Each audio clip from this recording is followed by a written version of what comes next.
السلام عليكم ورحمة الله وبركاته. إن الحمد لله الأكرم الذي خلق الإنسان وكرم وعلمه من البيان ما لم يعلم، فسبحان الذي لا يحصى امتنانه باللسان ولا بالقلم، ونشهد أن لا إله إلا الله وحده لا شريك له،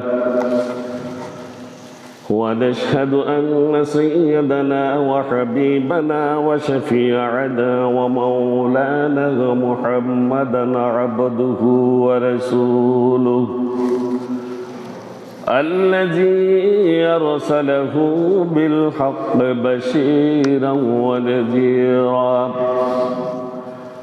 وداعيا إلى الله بإذنه وسراجا وقمرا منيرا.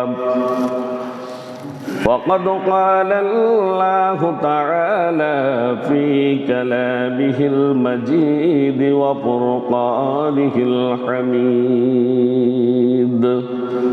أعوذ بالله من الشيطان الرجيم. بسم الله الرحمن الرحيم. شهر رمضان الذي أنزل فيه القرآن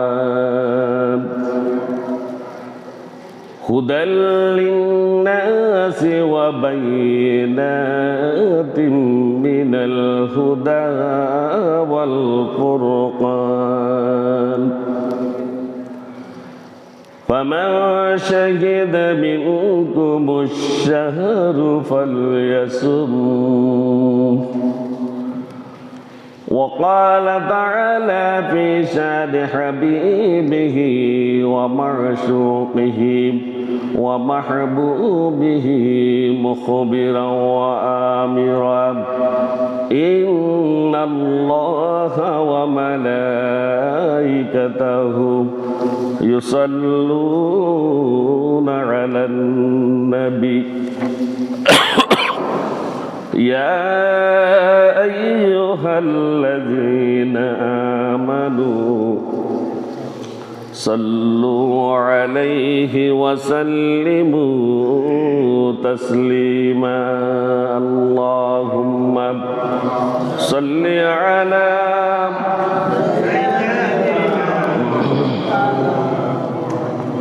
وعلى آل سيدنا مولانا محمد. محبতের সাথে সকলে জোরে পড়ি: আল্লাহুম্মা সাল্লি আলা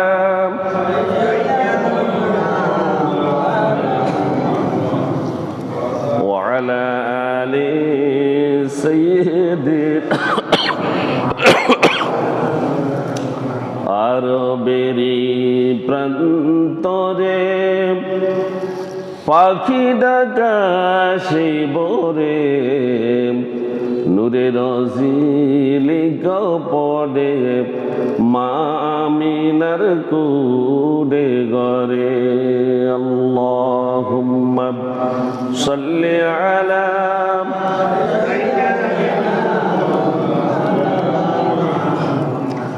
وعلى آل سيدنا مولانا محمد. بلغ العلا بكماله كشف الدجى بجماله حسنت جميع خصاله. صلوا عليه وآله.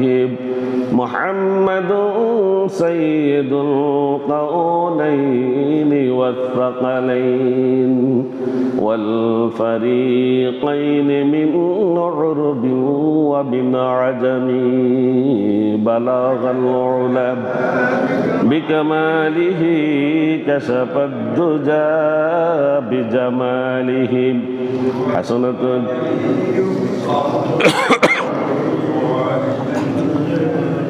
والحبيب الذي ترجى شفاعته لكل حول من الأحوال المقتحم بلغ العلا بكماله كشف الدجى بجماله حسنت جميع خصاله صلوا عليه وآله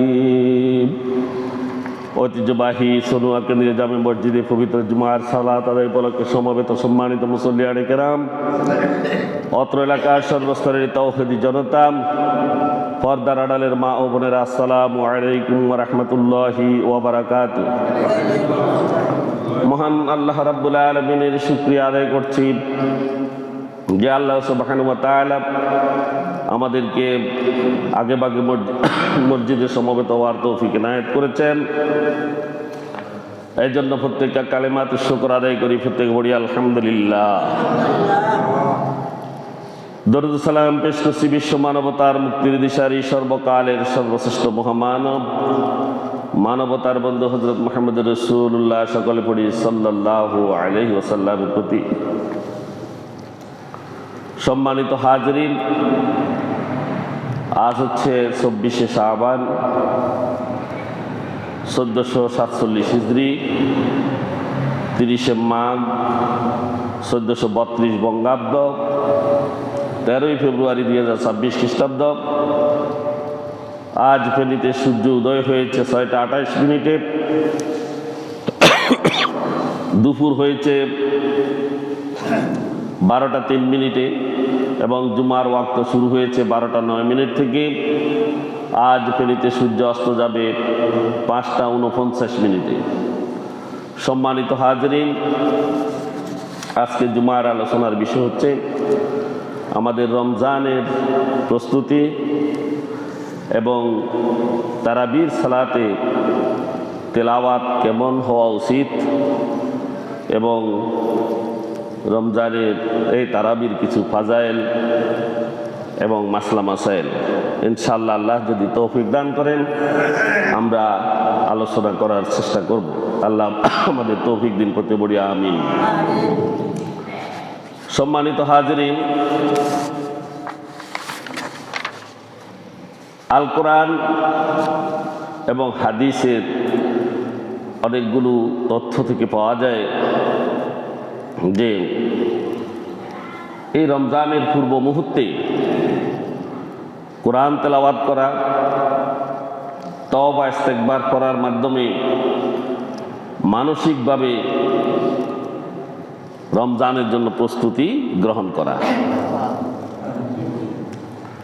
রাসূলুল্লাহ সাল্লাল্লাহু আলাইহি সাল্লাম শাবান মাসে সবচেয়ে বেশি রোজা রাখতেন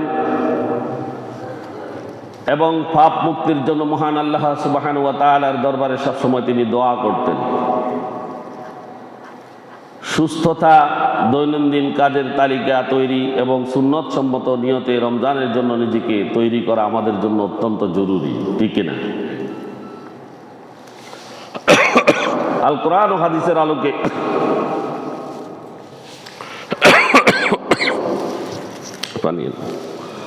রমজানের প্রস্তুতি, আন্তরিকভাবে আল্লাহর কাছে তওবা করা এবং ক্ষমা প্রার্থনা করা। আমরা তো আসলে নিজে জেনে না জেনে অনেক গুনাহ করি, আমরা গুনার বাহিরে নই, ঠিক না? তো এই জন্য রমজানের আগে ভাগে আমরা আল্লাহর কাছে যদি আরাধনা করি যে তিনি আমাদের ক্ষমা করে দিন, তাহলে আল্লাহ রাব্বুল আলামিন সঠিক আন্তরিকতা নিয়ে যদি তওবা করেন আল্লাহ রাব্বুল আলামিন ক্ষমা করে দিবেন। রমজানের বরকত লাভের জন্য প্রত্যেকটি মানুষকে খাঁটি মনে তওবা করা উচিত, খাঁটি মনে তওবা করা উচিত। এটা 1 নাম্বার। 2 নাম্বার হচ্ছে বেশি বেশি করে নফল নামাজ আদায় করা, নফল নামাজ আদায় করা। 3 নাম্বার হচ্ছে বেশি বেশি করে নফল রোজা রাখা, নফল রোজা রাখা। রাসূল সাল্লাল্লাহু আলাইহি ওয়াসাল্লাম এমনটি করতেন। চতুর্থ যেটা, কোরআনুল কারীম অধ্যয়ন করা, চর্চা করা, বুঝে পড়ার চেষ্টা করা। মান কারাআল কুরআনা হারফান ফালাহু আশারু হাসানা, যে ব্যক্তি কোরআনের একটি হরফ পড়বে সে 10টি নেকি লাভ করবে। সওয়াবের দিক থেকেও কোরআন তেলাওয়াত অত্যন্ত গুরুত্বপূর্ণ। আবার রমজান মাসে তো কোরআনের চর্চা বেশি হয়, এই জন্য বেশি বেশি কোরআন অধ্যয়ন করে আমাদেরকে প্রস্তুত হতে হবে। আল্লাহ রাব্বুল আলামিন কোরআনও নাজিল করেছেন এই রমজান মাসে, ঠিক কিনা? শাহরু রমাদানিল্লাযী উনজিলা ফীহিল কোরআন, এটি হচ্ছে সেই রমজান মাস যে মাসে কোরআন অবতীর্ণ করা হয়েছে, যে মাসেই কোরআন অবতীর্ণ করা হয়েছে। তাই জন্য কোরআনটাকে বেশি বেশি করে অধ্যয়ন করা দরকার আছে কিনা? আছে।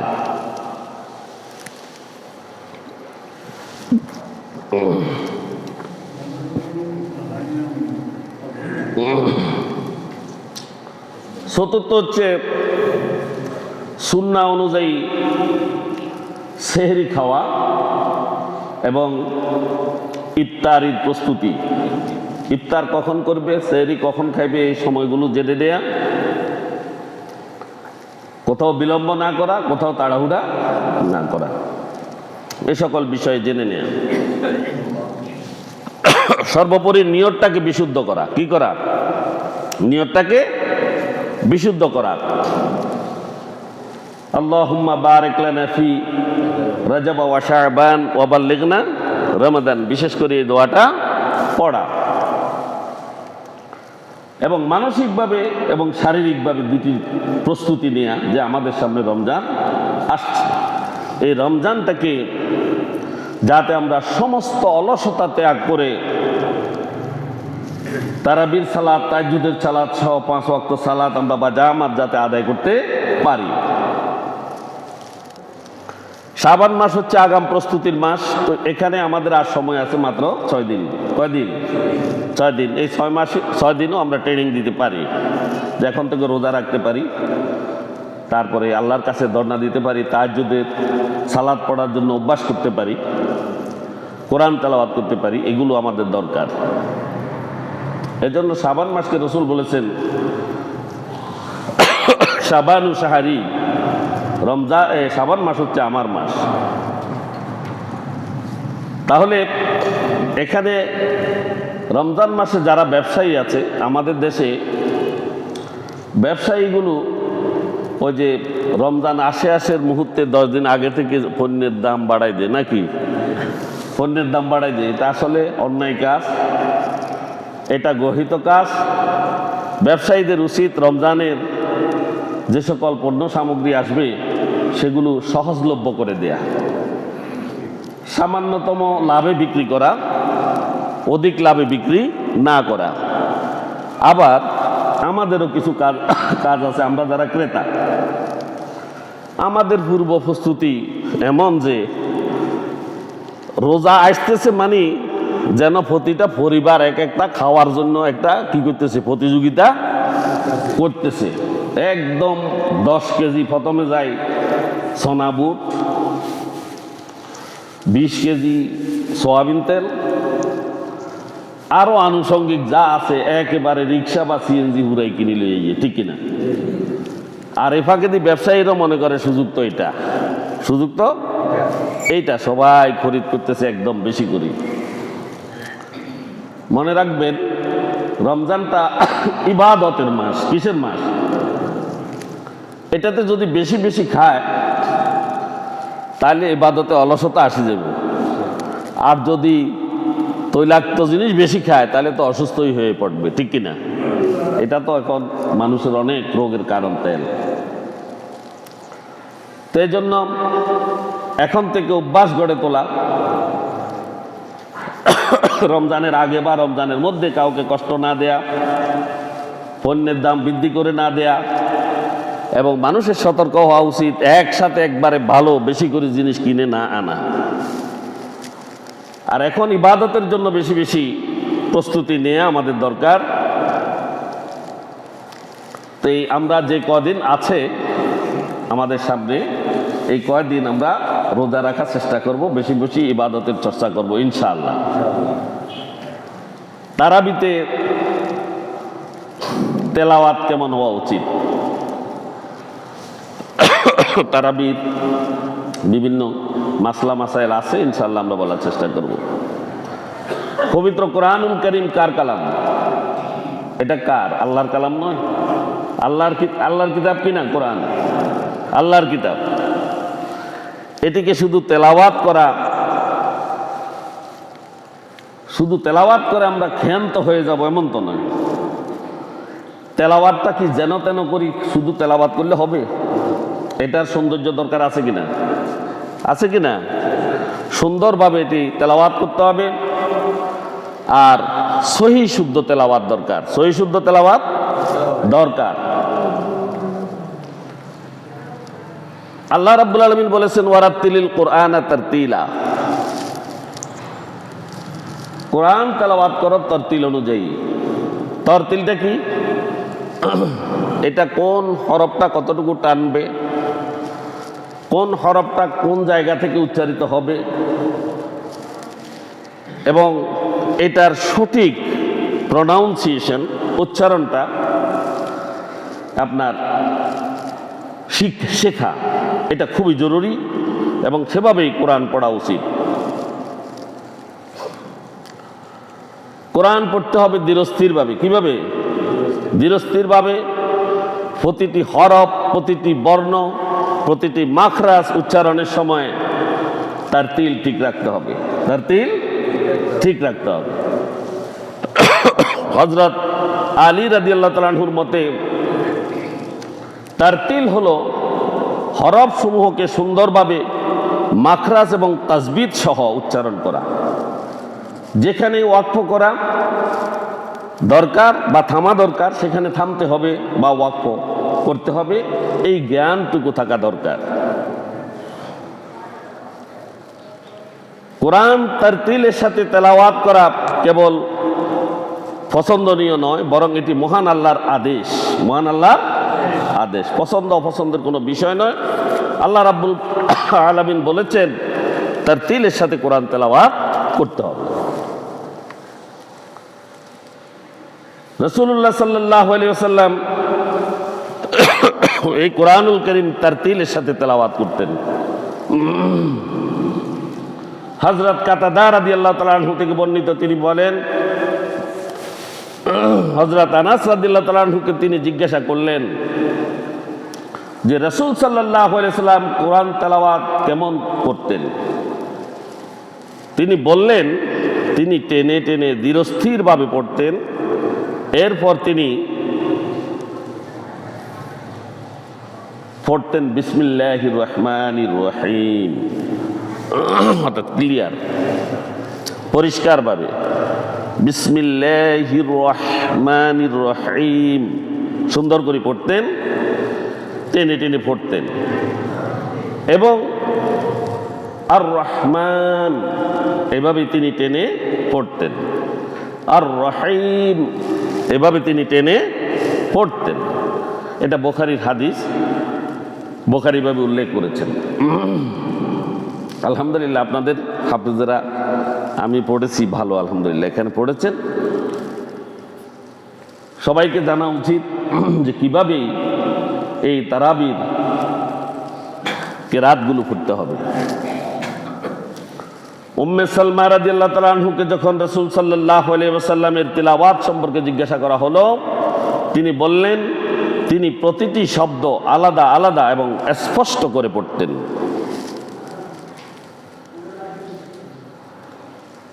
আর এই ধীরস্থিরভাবে যদি কোরআন তেলাওয়াত করা হয় আয়াতের অর্থ সারমর্ম অনুধাবন করা সম্ভব, সহজ হয়। আল্লাহ রাব্বুল আলামিন সূরা সোয়াদের 29 নং আয়াতে বলেছেন, কিতাবুন আনজালনাহু ইলাইকা মুবারাকুন লিয়াদাব্বারু আয়াতিহি ওয়া লিয়াতাযাক্কারা উলুল আলবাব। এটি এক বরকতময় কিতাব যা আমি আপনার প্রতি নাজিল করেছি, যাতে তারা এর আয়াতসমূহ নিয়ে গবেষণা করে। কি করে?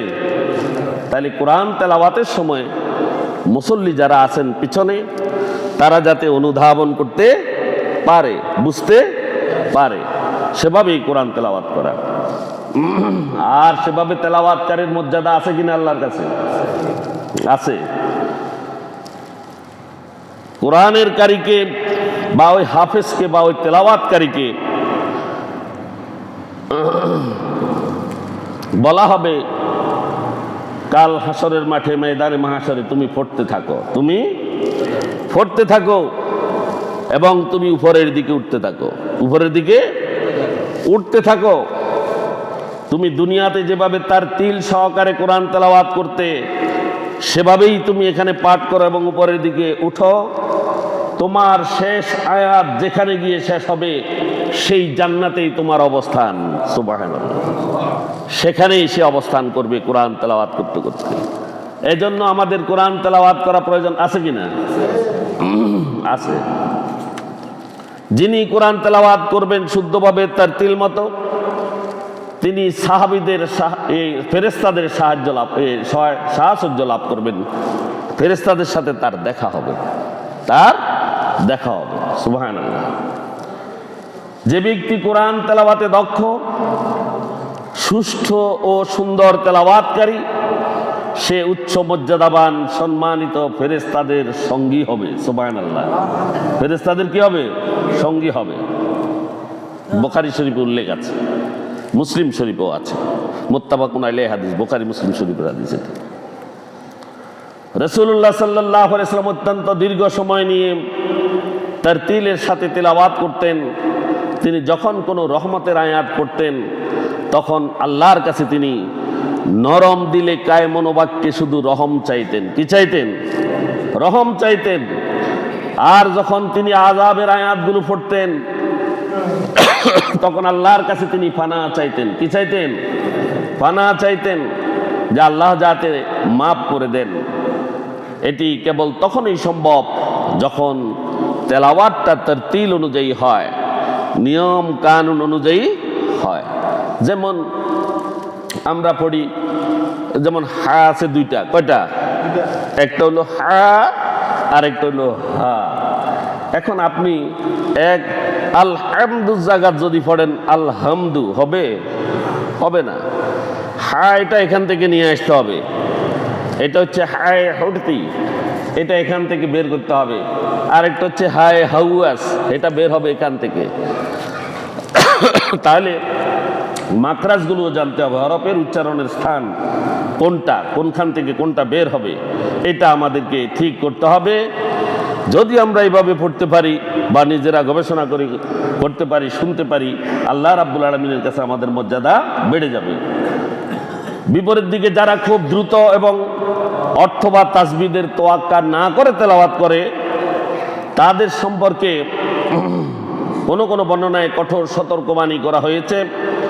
হযরত আব্দুল্লাহ ইবনে মাসউদ রাদিয়াল্লাহু তাআলা আনহু বলেন, তোমরা কোরআনকে খই ছিটানোর মতো করে ছিটিয়ে ছিটিয়ে পড়ো না। খই ছিটানোর মতো করে কোরআনকে ছিটিয়ে তোমরা পড়ো না। কোরআন তেলাওয়াতের মূল উদ্দেশ্য হলো মহান আল্লাহ রাব্বুল আলামিনের সান্নিধ্য অর্জন করা। কি করা? আল্লাহর সাক্ষাৎ লাভ করা, এটাই বোঝায়। তাই তাড়াহুড়ো না করে তাসবিদের নিয়ম মেনে তার তিলের সাথে পাঠ করা হচ্ছে সঠিক পদ্ধতি। সঠিক পদ্ধতি। এবার আসেন তারাবির নামাজের তেলাওয়াত। আমরা যেভাবে বলছি হাফেজরা এইভাবে পড়লে পিছনদের অবস্থা খারাপ হয়ে যাবে, ঠিক কিনা? পিছনের অবস্থা তো খারাপ হয়ে যাবে। অনেক মুরব্বী আছে, অনেক অসুস্থ আছে, তাদের তো কঠিন অবস্থা হবে। এই জন্য তারাবিতে কিভাবে কোরআন তেলাওয়াত করতে হবে। তারাবির নামাজে কোরআন তেলাওয়াতের পদ্ধতি নিয়ে আমাদের সমাজে দুটি চরমপন্থা দেখা যায়। কেউ এত দ্রুত বেশি পড়ে, পিছনে কিছু কেউ বুঝেই না, ঠিক কিনা? একটা পদ্ধতি আছে। আবার কেউ কেউ এত বেশি ধীরে পড়েন, পিছনে মুসল্লিদের অবস্থাটা কি খারাপ হয়ে পড়ে। এজন্য উভয়ের মধ্যে ভারসাম্য রক্ষা করা প্রয়োজন আছে কিনা? আছে। একদম ধীরেও নয়, একদম দ্রুতও নয়। কোরআন তেলাওয়াত করার নিয়ম তিনটি। নিয়ম কয়টি? তিনটি। তারতিল, হদর, তাদবির। এখন তারাবিতে কিভাবে পড়বে?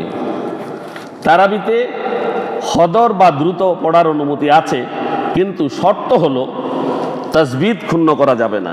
তাসবিদ ক্ষুণ্ণ করা যাবে না, তাসবিদকে অ্যাভয়েড করা কোনো মতেই যাবে না। হরফের উচ্চারণ যথাযথ হতে হবে। যেমন অনেকে ওয়াকফের জায়গায় এসে একদম অল্প টেনে চলে যায়, অথচ সেখানে যখন ওয়াকফ করা হয় তখন এটা কি হয়? মধ্যে আরেজি হয়নি? মধ্যে আরেজি যখন হয় তখন সেখানে 3 আলিফ টানতে হয়। তো 3 আলিফ টানের জায়গায় অন্তত 2 আলিফ তো হইতে হবে দ্রুত পড়লেও। সেখানে যদি একবারে কোনো টান না হয় তাহলে তো অর্থের বিকৃতি ঘটবে, ঠিক কিনা? অর্থের বিকৃতি ঘটবে। যেখানে যেটা দরকার সেভাবে আমাদের করা উচিত। না হলে কিন্তু ওই যে সওয়াবের বদলে পাপ ঘটিয়া দোজখের পথ পরিষ্কার হয়, নাউজুবিল্লাহ। দোজখের পথ পরিষ্কার হবে অর্থের যদি বিকৃতি ঘটে যায়। আর দ্রুত পড়ার সীমা ও সতর্কতা। আমাদের দেশে অনেক হাফেজ সাহেব এক নিঃশ্বাসে কয়েকটা আয়াত দ্রুত পড়ে যান, ঠিক কিনা? যে শব্দগুলো একটার সাথে একটা যেন মিশে যায়, একটার সাথে একটা যেন মিশে যায়। একে আরবিতে হাজরামা বলা হয়। এটা হচ্ছে একদম অপছন্দনীয় এবং মাকরু। এটা কি? মাকরু মানে অপছন্দনীয়। আল্লাহ তাআলা বলেছেন, আল কোরআন তেলাওয়াত করো সুশৃঙ্খলভাবে। কিভাবে? শৃঙ্খলার সাথে এবং স্পষ্টভাবে তার তিলের সাথে, যেটা আমি করছি, ওরা তিলিল কোরআন তার তিলা।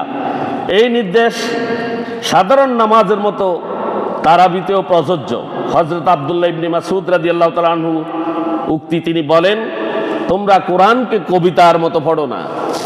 কোরআনকে কিসের মতো পড়ো না? কবিতার মতো পড়ো না, দ্রুততার সাথে।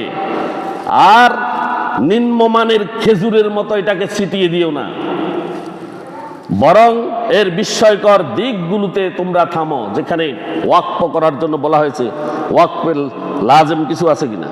আছে। ওই জায়গাতে থামতেই হবে, ওখানে থেমে কোরআন তেলাওয়াত পড়া এবং এর মাধ্যমে অন্তরকে আন্দোলিত করা, পুলকিত করা। এখন তারাবিতে কতটুকু পড়া উত্তম? তারাবির নামাজে কোরআন খতম করা একটি সওয়াবের কাজ। এটি এই সুন্নতে কেফায়া। সুন্নতে কেফায়া মানে সুন্নতে মুআক্কাদা নয়, সুন্নতে কেফায়া। তারাবি পড়া সুন্নতে মুআক্কাদা, কিন্তু কোরআন তেলাওয়াত পুরা খতম করা এটা সুন্নতে কেফায়া। এটা ফরজ নয় এবং বড় কিছু নয়। তবে পড়ার ক্ষেত্রে ইমামদেরকে খেয়াল রাখতে হবে তার মুসল্লিদের প্রতি। প্রথম মুসল্লিরা পিছনে সে নিজেকে কন্ট্রোল করতে পারবে কিনা, ইমাম সাহেব সেদিকে লক্ষ্য রাখবেন। অন্তত একবার পুরো কোরআন খতম করা সুন্নতে কেফায়া। তবে যদি এমন দ্রুত পড়তে হয় যার ফলে শব্দগুলো মানে নষ্ট হয়, এমন হতে হবে না। শব্দগুলো নষ্ট না হয় সেদিকে হাফেজদেরকে খেয়াল রাখতে হবে। আর সেই রকম দ্রুততার সাথে পড়ার চেয়ে কি ধীরস্থিরভাবে তারাবিতে কোরআন তেলাওয়াত উত্তম। কোরআন তেলাওয়াত উত্তম। ফকিগণের মত হচ্ছে, ফতোয়ায়ে শামী এবং অন্যান্য ফিকাহ গ্রন্থে উল্লেখ আছে, ইমামদের উচিত এমনভাবে পড়া যেন মুসল্লিদের কষ্ট না হয়। মুসল্লিদের কথা বারবার বলা হয়েছে, কিন্তু কোরআনের হক নষ্ট করে তেলাওয়াত করা কোনোভাবেই জায়েজ নেই। তাহলে মুসল্লির দিকেও খেয়াল রাখতে হবে, কোরআনের হকও নষ্ট করা যাবে না। যদি মুসল্লিদের সম্ভব না হয়, আবার তিনি যদি কোরআনের হক আদায় করে পড়তে না পারেন তাহলে খতম তারাবি না হওয়াই বেটার, খতম তারাবি না হওয়াই বেটার আমরা বলবো। তাসবিহ লঙ্ঘন করার হুকুম কি? যদি দ্রুত পড়ার কারণে লাহানে জলি হয়ে যায়, যেমন আলহামদুল জাগাত যদি বলেন আলহামদুলিল্লাহ রাব্বিল আলামিন, তাহলে অর্থটা কি দাঁড়াবে? আলহামদুলিল্লাহ রাব্বিল আলামিন, সমস্ত প্রশংসা বিশ্বজাহানের প্রতিপালক মহান আল্লাহ সুবহানাহু ওয়া তাআলার জন্য। আর যদি বলে আলহামদুলিল্লাহ রাব্বিল আলামিন, তাহলে এটার অর্থ হয়ে যাবে, পড়তে কিন্তু আপনাদের কাছে একই লাগছে, আমি কিন্তু পড়ছি আপনাদের কাছে মনে হয়েছে একই, কিন্তু আসলে অর্থটা কি হচ্ছে? পরেরটার অর্থ হচ্ছে এই দুনিয়ার ছিন্ন বস্ত্র যতগুলো আছে, ফাড়া কাপড় যা আছে বেগেন আল্লাহ, নাউজুবিল্লাহ। অর্থের কি বিকৃতি! কুল হুয়াল্লাহু আহাদ, বলুন হে নবী আল্লাহ সুবহানাহু ওয়া তাআলা এক। আর যদি পড়ে কুল হুয়াল্লাহু আহাদ, হে আল্লাহ হে নবী আল্লাহ এক, তাকে তুমি খাও, নাউজুবিল্লাহি মিন জালিক। অর্থের বিকৃতিটা দেখছেন, দেখছেন কিনা? আন আমতা জাগাত যদি আনামতু পড়ি ফেলে, এটা কুপুরি কালাম হয়ে যাবে, নাফাক কালিমা হয়ে যাবে। সেখানে বলবে সে কি? আন আমতা আলাইহিম, আপনি যাদেরকে নিয়ামত দান করেছেন। যদি কোনো মতে যদি ভুলে বেড়ে যান আমতু আলাইহিম, আমি যাদেরকে নিয়ামত দান করেছি, নাউজুবিল্লাহ। অর্থের বিকৃতি হবে কিনা? এজন্য দ্রুত পড়ার কারণে যদি এই ধরনের কোনো সমস্যা হয়ে যায়, মাকরাজগত যদি কোনো সমস্যা হয়ে যায়, তাহলে না পড়াই উত্তম। না পড়াই কি উত্তম। সতর্কবাণী অনেক জায়গায় দেখা যায় হাফেজেরা স্রেফ নিজের রেকর্ড গড়ার জন্য কত তাড়াতাড়ি শেষ করা যায়, কত এক শব্দের সাথে আরেকটা শব্দ লাগাই দিয়ে এক নিঃশ্বাসে সে 4-5 আয়াত পড়ে ফেলে, এইভাবে চলে যায়। এটি কোরআনের সাথে একটা চরম বেয়াদবি। এটা কি কোরআনের সাথে এটা কি বেয়াদবি ছাড়া আর কিছুই নয়। এই জন্য হাফেজদেরকে খুব সতর্ক হতে হবে, খুব সতর্ক হতে হবে। এলাকাবাসীর আরজু, তারা খতম তরবি পড়বেন। এই জন্য এলাকাবাসীর কাছে আমার আবেদন, আপনারা একটু ধৈর্যশীল হবেন। আবার আবেদন থাকবে আপনারা মনোযোগ সহকারে কোরআন শুনবেন। এত কষ্ট করে আপনারা অর্থ দিয়ে বিভিন্নভাবে হাফেজ রেখেছেন, আরজু করে আপনারা কোরআন তেলাওয়াত শুনেন না, কোরআন তেলাওয়াতটা বুঝেন না, অনুধাবন করেন না। এটা কি একটা ভালো কাজ নেই? এটা করা আমাদের জন্য জরুরি। তারাবির নামাজে তেলাওয়াত করার সময় কিছু বিষয় লক্ষ্য রাখা উচিত। একটা হচ্ছে স্পষ্টতা। 1 নম্বর কি?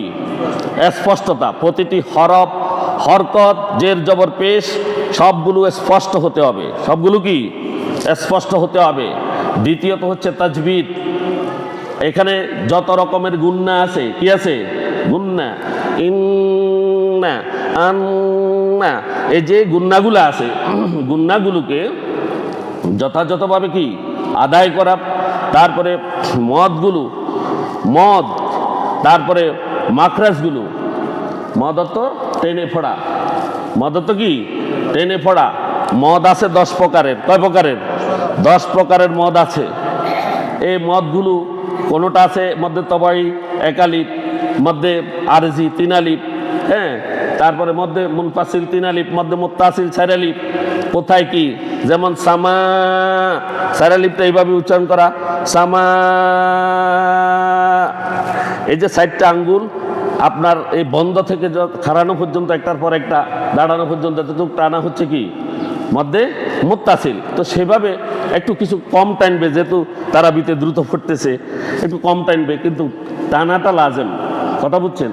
এই মদগুলো ঠিক রাখা, মাখরাজ উচ্চারণের স্থান যেটা যেখান থেকে উচ্চারণ হওয়া, যেমন আমরা পড়ি ওয়ালাদ্দাল্লিন, দোয়া দেখেন জিহ্বার গোড়া থেকে উপরের দিকে গেছে, আপনি এইভাবে উচ্চারণ করা। এটা হযরত আলী রাদিয়াল্লাহু তাআলা আনহু বাম কিনারা থেকে উচ্চারণ করতেন। রাসূল সাল্লাল্লাহু আলাইহি ওয়াসাল্লাম বলেছেন এটাই উৎকৃষ্ট পন্থা। এইভাবে হরফগুলোকে যার যার জায়গা থেকে সঠিকভাবে উচ্চারণ করা। এই মাখরাজগুলো ঠিক রাখতে হবে। আর অর্থের দিকে খেয়াল রাখতে হবে যাতে অর্থের বিকৃতি না ঘটে, সেদিকে অবশ্যই খেয়াল রাখতে হবে। ওয়াকফের জায়গায় তাকে অবশ্যই ওয়াকফ করতে হবে, থামতে হবে। যদি না থামে তাহলে অর্থের বিকৃতি ঘটার সম্ভাবনা বেশি। এরপরে পড়ার সময় তিনি হবেন বিনম্র। তিনি কেমন হবেন? বিনম্র হবেন, শ্রদ্ধাশীল হবেন কোরআনের প্রতি।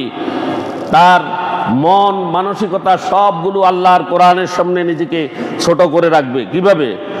মোহিনী সুর দিয়ে সুন্দরভাবে তেলাওয়াত করবে, আল্লাহকে ভয় করবে, একাগ্রতা নিয়ে তেলাওয়াত করবে। এই বিষয়গুলো খেয়াল রাখতে হবে। তেলাওয়াত কি কেবল কি একটি দৌড় প্রতিযোগিতা? না, এটা কোনো দৌড় প্রতিযোগিতা নয়। অনেক সময় দেখা যায় হাফেজেরা দ্রুততার সাথে শেষ করতে চায়, নিজের প্রয়োজনেও নিজের কোনো কাজ আছে এই জন্য দ্রুত পড়বে না, এটা হবে না। আপনি অন্য কাজ থাকলে দিন তারাবি পড়াবেন না। আপনি এখানে নরম সরমভাবে আল্লাহর ভয় নিয়ে, তাকওয়া নিয়ে, একাগ্রতার সাথে তারাবি পড়াবেন। হযরত ইবনে আব্বাস রাদিয়াল্লাহু তাআলা বলেছেন, পুরো কোরআন তাড়াহুড়া করে খতম করার চেয়ে সূরা আল বাকারা এবং সূরা আলে ইমরান দিয়ে তারাবি পড়া উত্তম। তারাবি পড়া উত্তম, ধীরস্থিরভাবে পড়বেন সূরা বাকারা এবং সূরা আলে ইমরান দিয়ে, কিন্তু তাড়াহুড়া করে কোরআন তেলাওয়াত করবেন না। এভাবে তারাবি আদায়ের দরকার নেই। শব্দের বিকৃতি এবং গুনাহের ভয় অন্তরে লালন করে তারাবি পড়াতে হবে, সতর্ক থাকতে হবে। আর ফকিগণ বলেছেন, কিরাত স্পষ্ট যদি না হয় নামাজ মাকরু হয়ে যায় বা নষ্ট হয়ে যেতে পারে।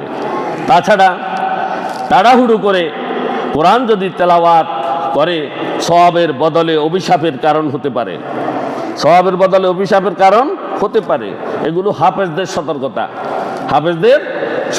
হাফেজ সাহেবদের প্রতি নসিহা হচ্ছে, ইমাম সাহেবকে লক্ষ্য করে বলতে পারেন, আপনি আপনার কালামের আমানতদার, মুসল্লিরা বলবেন এই কথা।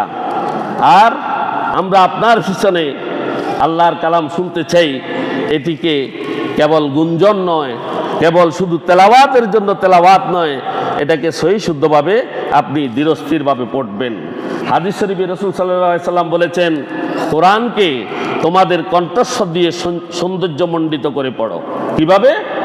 সৌন্দর্যমণ্ডিত করে তোমরা কোরআন তেলাওয়াত করো। আর মুসল্লিদের দায়িত্ব কি? মুসল্লিদের ধৈর্য ধরতে হবে। এক নম্বর কি থাকতে হবে? ধৈর্য, ছুটি যাতে না ঘটে। কত তাড়াতাড়ি নামাজ শেষ হবে সেই মানসিকতা অন্তরে পোষণ করার কোনো দরকার নাই। কিছু মুসল্লি আছে, পিছন দিয়ে আসে, ইমাম সাহেব কোরআন তেলাওয়াত করে, হে বাইরে দিয়ে হাঁটি উঠি আসি, ইমাম সাহেব রুকুতে যাবেন, ওই সময় আসি দুপুর করে রুকুতে পড়ে, ঠিক কিনা? এই তারাবি পড়ার কোনো দরকার আসেনি, এটার দরকার নাই। কোরআন তেলাওয়াত শোনার জন্য এসেছেন, পুরো তাকবীরে তাহরিমার পর মুক্তাদিগণ কি করবেন? নিয়ত বাঁধবেন এবং কোরআনকে শুনবেন। আমাদের সন্তানেরা যারা আছে ছোটোখাটো, তারা পিছন দিক কথা বলে, এটা গুনাহের কাজ। এটা কি গুনাহের কাজ? তোমরা পিছনে কথা কোনো অবস্থাতেই বলবে না, বলা যাবে না। রমজান মাসে তারাবির কিছু মাসাইল আছে, আমি সংক্ষেপে এটা দুই একটা কথা বলে শেষ করছি। নারী পুরুষ সবার জন্য তারাবি সুন্নতে মুআক্কাদা, সবার জন্য তারাবি কি সুন্নতে মুআক্কাদা।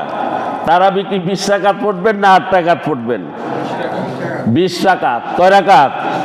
20 রাকাত। কিছু লোক 8 রাকাত পড়ে, এজন্য আপনারা এটাতে বিভ্রান্ত হবেন না, বিভ্রান্ত হওয়ার কোনো দরকার নাই।